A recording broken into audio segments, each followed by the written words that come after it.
Okie doke.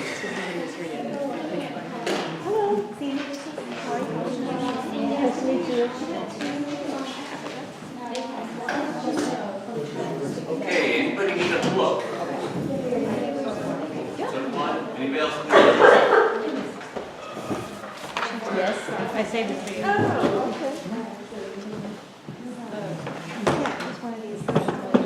Anybody else?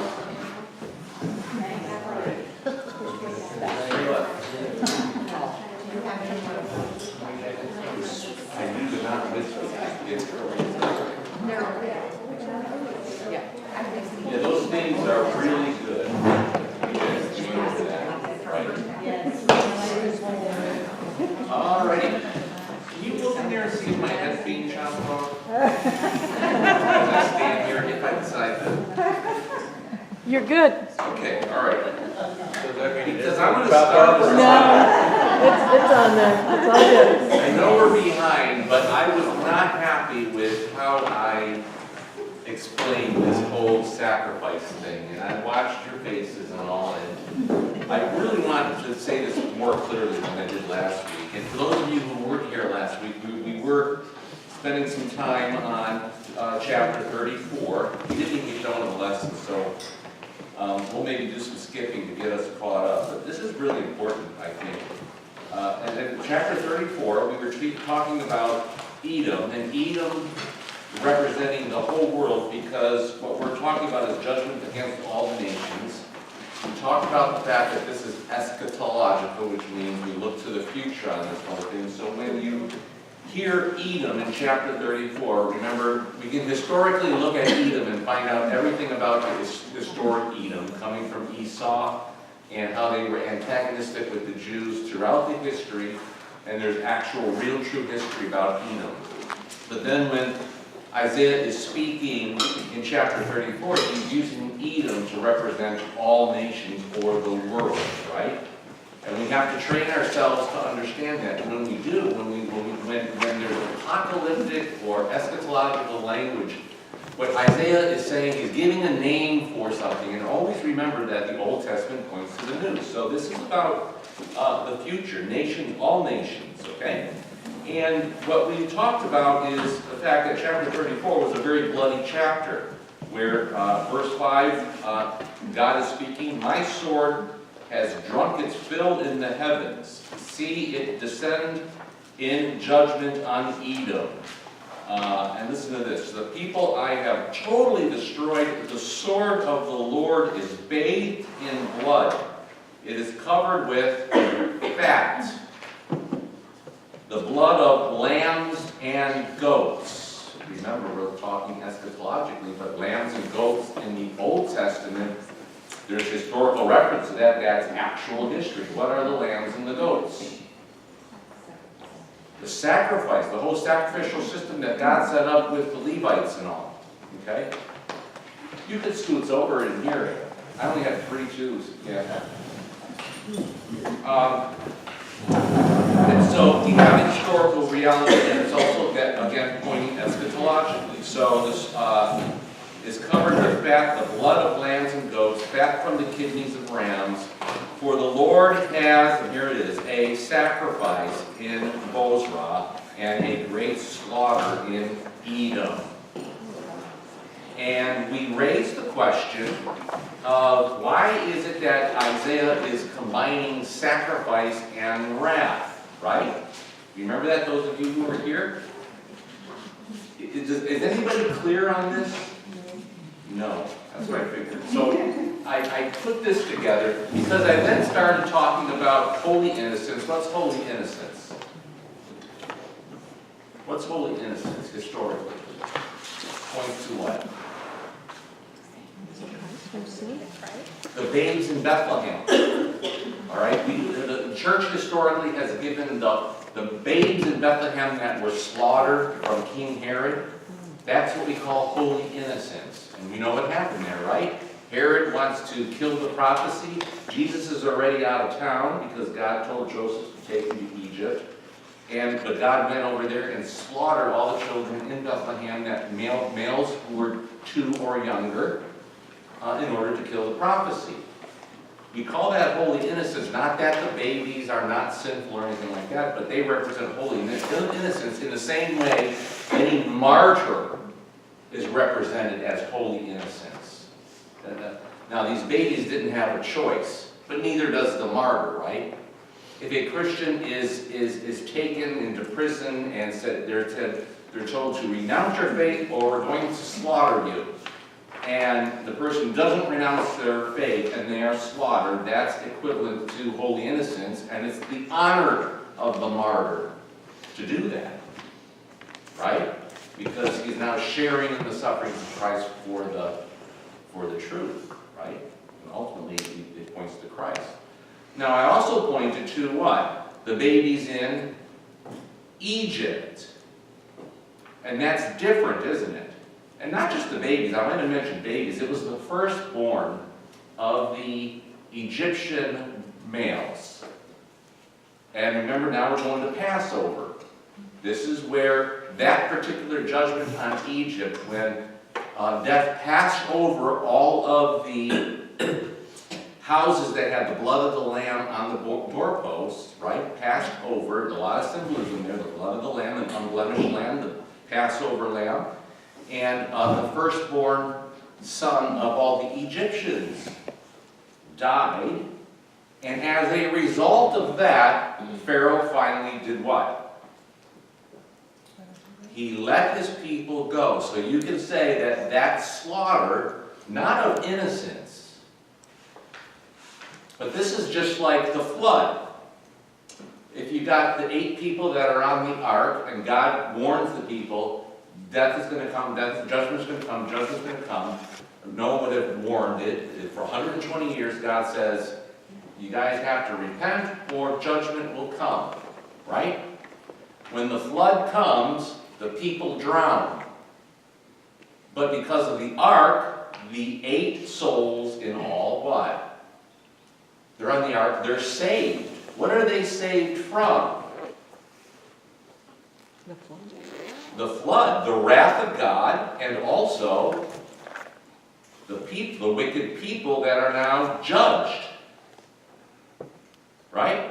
So there will come a time about a year later when the ark comes back down and the only people that are left is 8 people and they can start over again. The problem is the scriptures say the beginning and the end.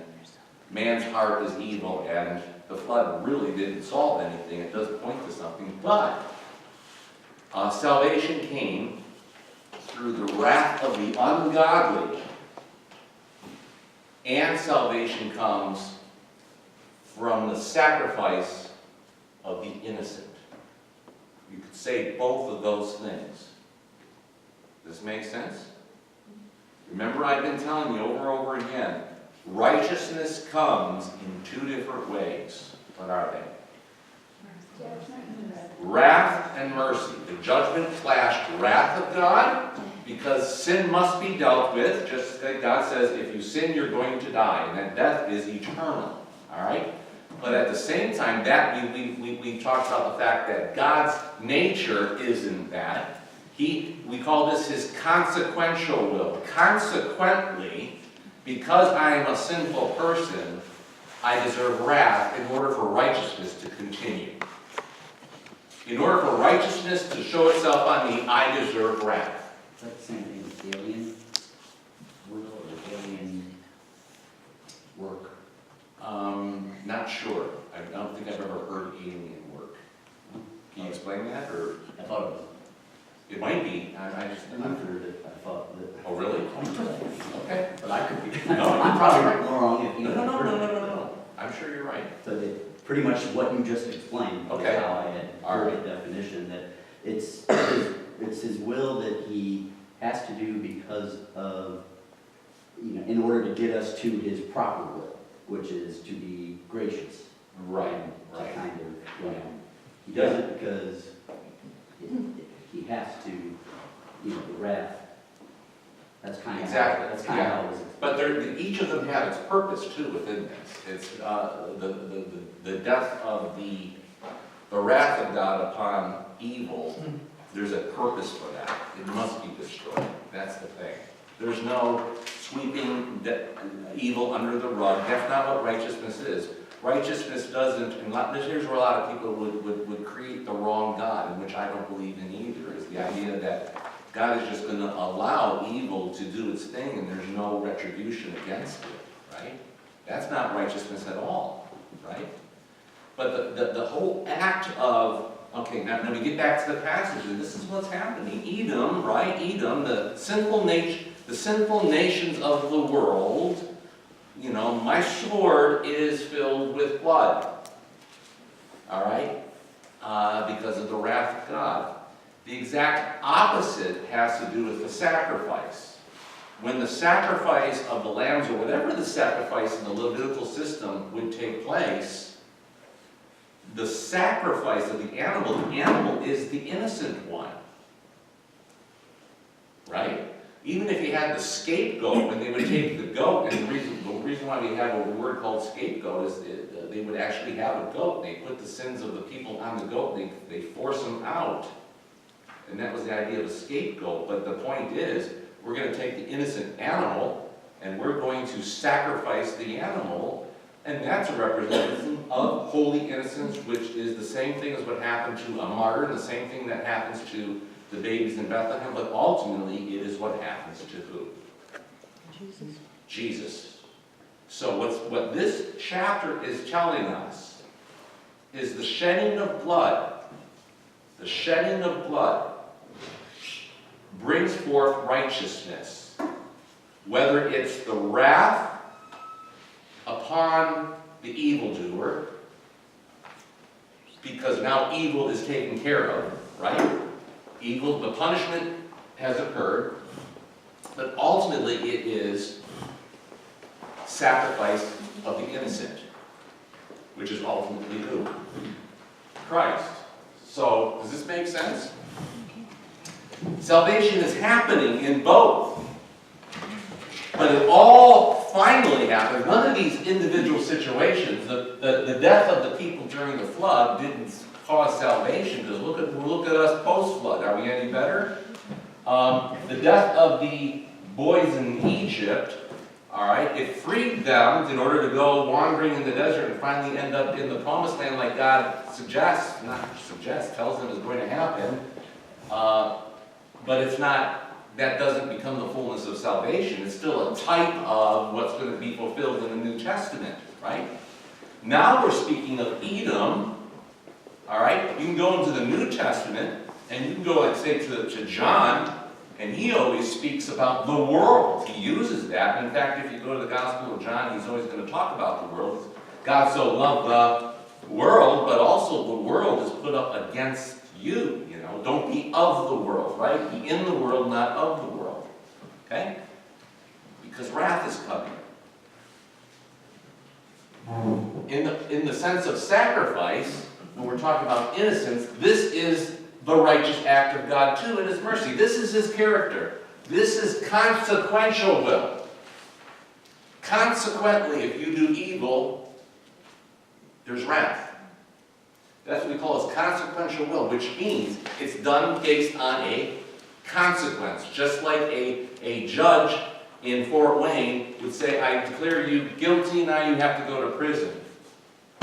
It's not because of the individual who's judging, it's because of the consequences of what the person did, right?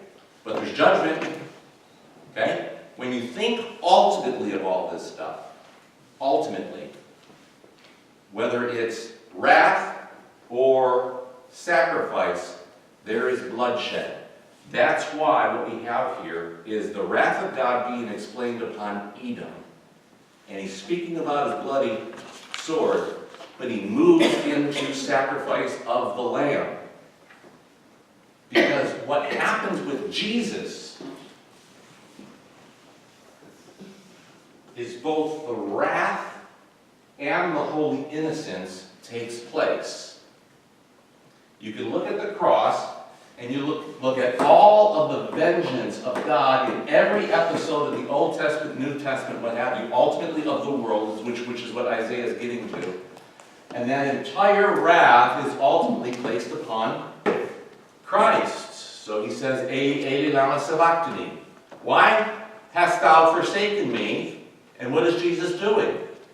He's speaking truth. He's saying, the vengeance of my Father is now upon me. So who is the unrighteous one being killed, being judged? Jesus. But it's holy innocence, right? Because he's the sinless one. So in one sense you could say, he who knew no sins, the scriptures say, he who knew no sin became sin for us. So God, looking upon his only begotten Son, whom he loved from eternity, at that moment of him and his sacrifice in innocence, actually turned his back on his Son and gave him the wrath that the world deserves. It's all his. See? So can you say judgment upon evildoers brings about righteousness of God and amplifies the righteousness of God? Yes. But at the same time, who's being sacrificed? The holy innocent one, ultimately. See? It all bows to, you could almost say, take all the martyrs of the world who were privileged to die for the faith. Take those babies in Bethlehem who were killed because Herod's evil. Take all of that, and what do? They just bow at the cross. And this is why the Apostle Paul will come to the realization on how an honor it is to die with Christ. And what this does for the Christian is it says to me that instead of dying being the disgusting thing that it is, which it is, the humiliating thing that it is, which it is, right? It's also what? It's an honor to die with Christ. For to live is Christ, and to what? Die is gain. You know, you may come visit me when I'm on my deathbed, and I'm going to look like a skeleton. I'm going to smell because of the cancer. I'm going to have tubes up at me, and you're going to look at me, and you're going to look at something very pathetic. You'll look at a pathetic display of sin and death. But what Paul says is because of this, it becomes an honor to die with Christ because I share in the death and the innocence of Christ, which now makes me innocent. So then I, with the children of Bethlehem, and I with all the martyrs, and I with all the people who die in Christ, share in this, and that's what salvation is all about. This is the character of God. The wrath of God is not his character. His character is what? Mercy. It's who he is. It's what love is. What love will do.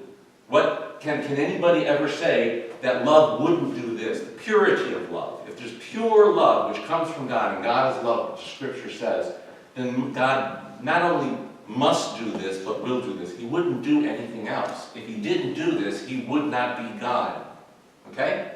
So this thrust of wrath and this thrust of mercy happens because God is who he is, and because God is, it starts with an R. Righteous. Okay? And you and I as Christians, if we're not afraid to go to the dirt, meat and potatoes of this stuff and not avoid it, and really find out what is happening in our lives, what we are actually baptized into his Christ's death and his resurrection, then we can see through that death onto his resurrection and realize I'm dying with Christ and it's a good thing. It's no longer, death no longer has its what? No longer has its sting. Where, O death, is your victory? Where, O death, is your sting? Because not only do I die with Christ, what do? I'm going to rise with Christ. See? Does it make sense? All right. Let's move on. All right. Now, last week, just so that we can, I am going to go over some things. Those of you who weren't here last week, I really went slow, and I'll do it again, but I'm going to go a little faster right now. And I'm going to do a little bit of skipping because you and I already talked about Sennacherib in the past. Those of you who were with me last time around, we talked about the whole Hezekiah thing. We didn't focus on Hezekiah, but he would be the one who was after. Who's the guy? The king of worm. Ahaz. Right? Ahaz. Ahaz, the son of Ahaz is Hezekiah. We remember Ahaz, Syrians are coming, he's a vassal, he doesn't want to fight, he pays them off, right? And now, it really, the whole pinnacle of the Assyrians against Judah, because Israel gets wiped out, all the northern tribes, happens really in the dynasty of Hezekiah. And that's what you would read here in chapter 36, and you can find it also in the Kings. So it's verbatim too. Isaiah, I think, copied this and put it in here, okay? Or vice versa, because it would be actually. In Kings, they talk about that it's in Isaiah. So Yes, there you go. And so it starts with him. Because Isaiah actually lived through this time. He was there, because what happens, Hezekiah, the Assyrians are right there. They're going to blow them out unless a miracle happens, right? And Hezekiah is being taunted by Sennacherib, or whatever his name. I have a hard time with that guy's name. And Hezekiah tears his robe, and he bows before God on the altar, and Isaiah tells Hezekiah, don't worry, God's going to deliver you. Why? Because the Messiah will come from where? Judah. He's not going to let it come in. And so that whole thing happens, and if you can recall, the Assyrians get right to the walls of Jerusalem, right to the border, and God strikes down 185,000 of them. They go home, and lo and behold, the Assyrians, that's the high point of the Assyrians. And by the way, the Babylonians, the next nation who will be the star of the show, are already beginning to rise. Because it's very interesting what happens here, okay? Hezekiah is now being told, and I'm going to jump to chapter 37.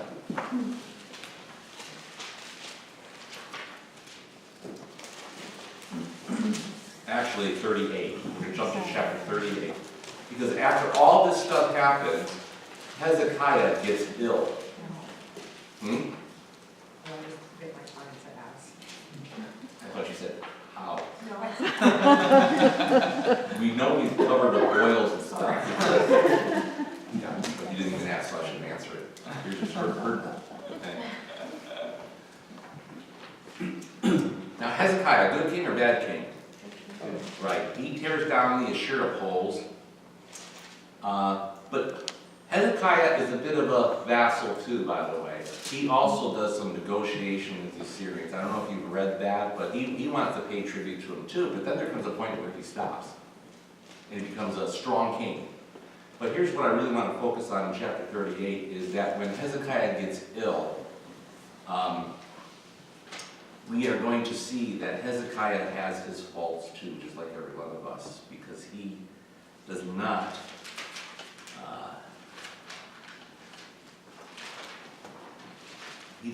do the right thing.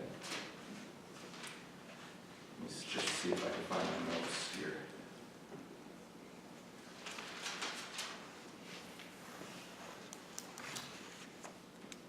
All right, I'll just do it like this. So, Hezekiah gets ill.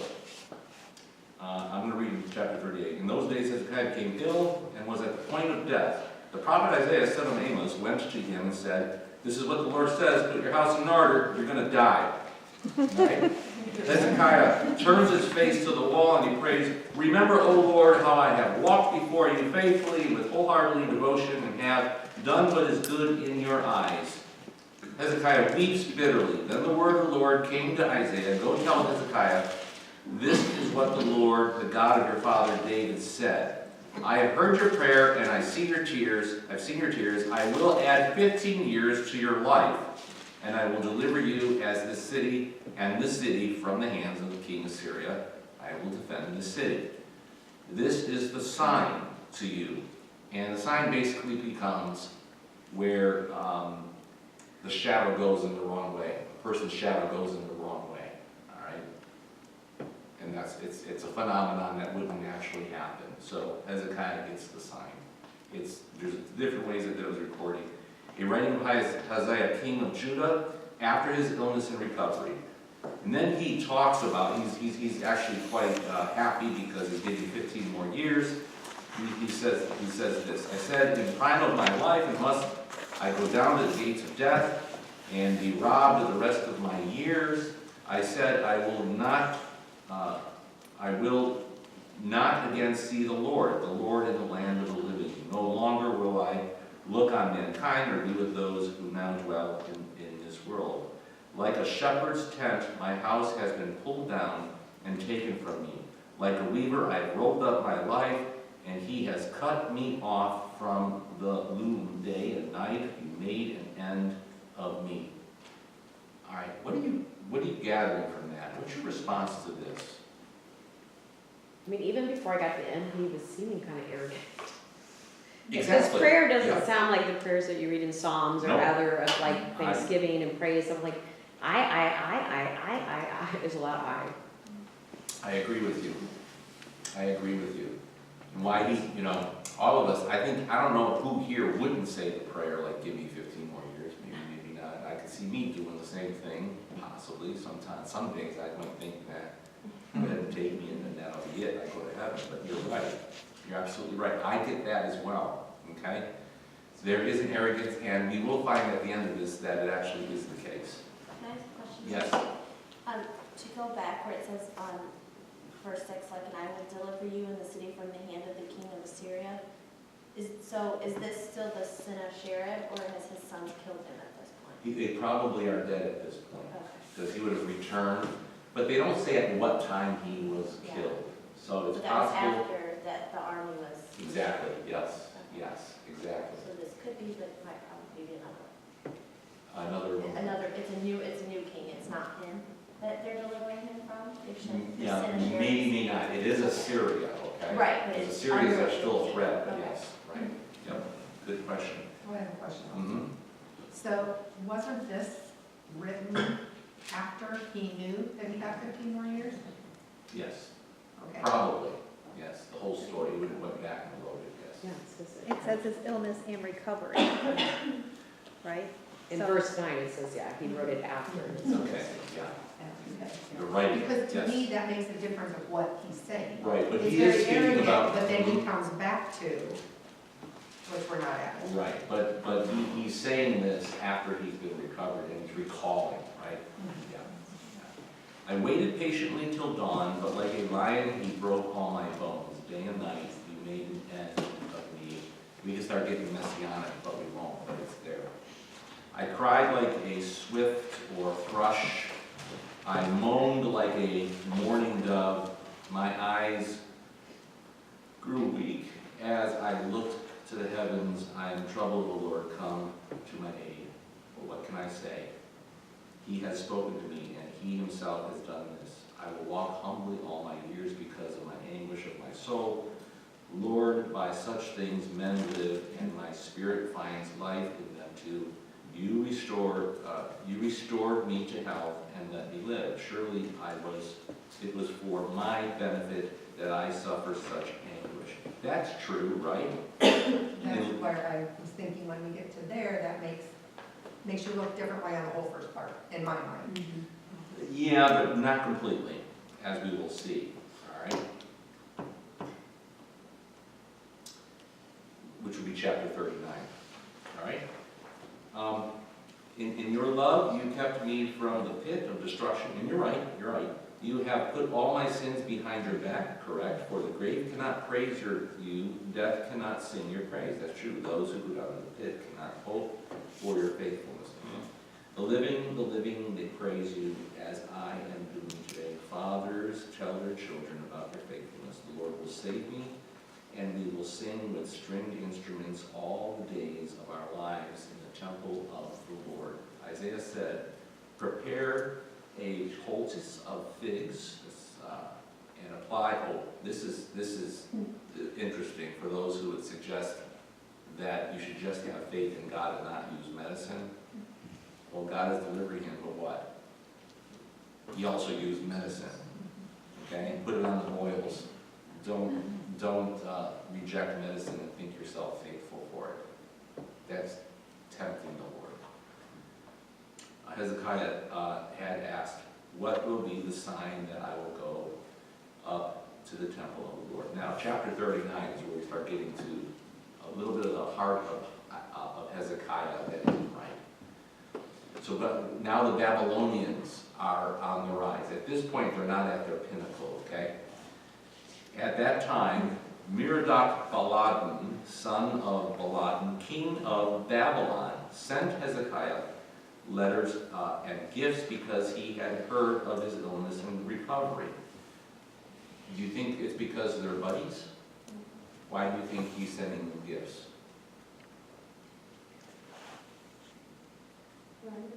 I think he wants to ally with them, yeah, or buttering them up. Right? Hezekiah received the envoys gladly and showed them what was in his storehouse, the silver, the gold, spices, the fine oil, his entire armory, and everything found among his treasures. This is now feeding his what? His pride and arrogance, yes. There was nothing in his palace or in his kingdom that Hezekiah did not show them. Then Isaiah the prophet went to King Hezekiah and asked, what did those men say and where did they come from? From a distant land, Hezekiah replied. They came to me from Babylon. The prophet asked, what did they see in your palace? They saw everything in my palace, Hezekiah said. There is nothing among my treasures that I did not show them. Then Isaiah said to Hezekiah, hear the word of the Lord Almighty.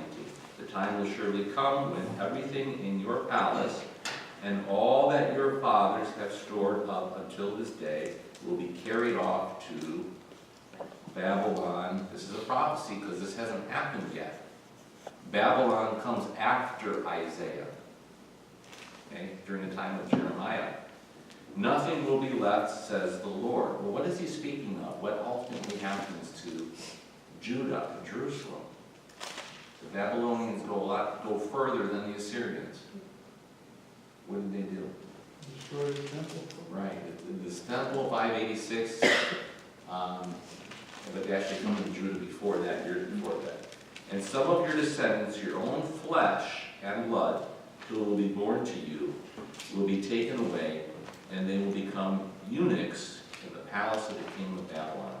The word of the Lord you have spoken is good, Hezekiah replied, for he thought, there will be peace and security in my lifetime. What's your take on Hezekiah? Am I wrong? But he says, there will be peace and security in my lifetime. So it's like he's only concerned about himself. Is that right? I agree with He you. doesn't care about the future. He's worried about himself and not his people. Right. To a certain extent, yeah. And I would suggest to you, if you disagree, let me know. I would suggest to you that the way he handled his dying is connected to that.